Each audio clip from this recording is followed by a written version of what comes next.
Hello, I'm Ed Fisher, Director of Golf Instruction at Rogue Valley Country Club in Medford, Oregon. I'm going to offer today a few of my favorite tips so that you can get the most out of your practice. Effective practice makes for effective golf, and effective golf is more fun than ineffective golf. So follow me while we do a few of these tips today, and hopefully that'll help your game some. One of the tips that I like to recommend to my students is practice how you play how you practice. And what that means is that you can't come to the range and just hit rapid fire golf shots, because golf isn't played like that. Golf's played about every 3.5 minutes we actually hit a shot. So if we're going to stand at the range and hit balls like this,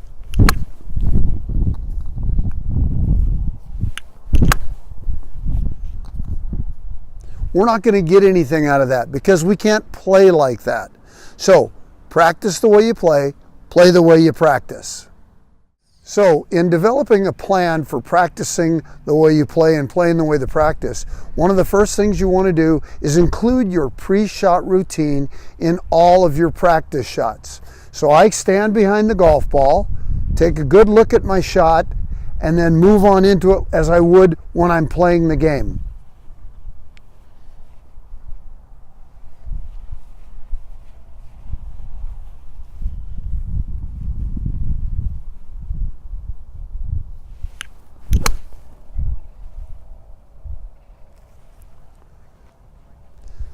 That includes also spending time to watch the ball finish and then taking a second to assess what happened and start everything over.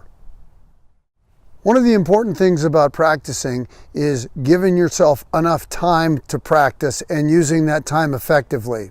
So give yourself enough time to go to the range and do the things you need to do. For instance, giving yourself time to stretch is very important. Once you've stretched, then start off with the shorter clubs. I always start off for about 15 minutes with nice, easy wedge shots.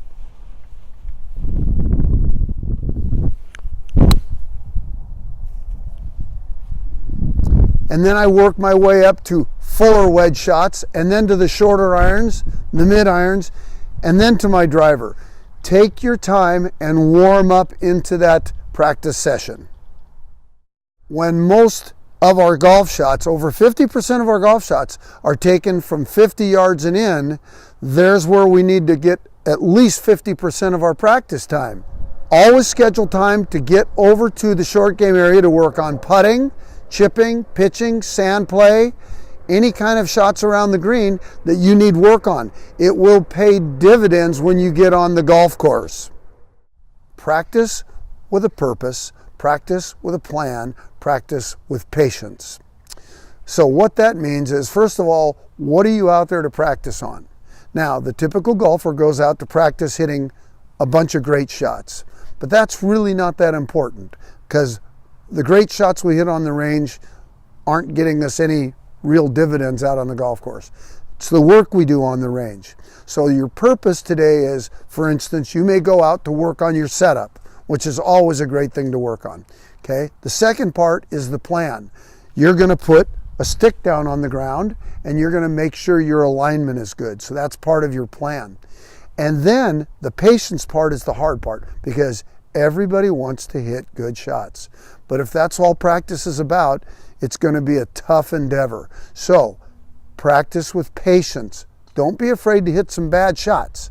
Good shots will come too, and more of them will come if you can practice that way.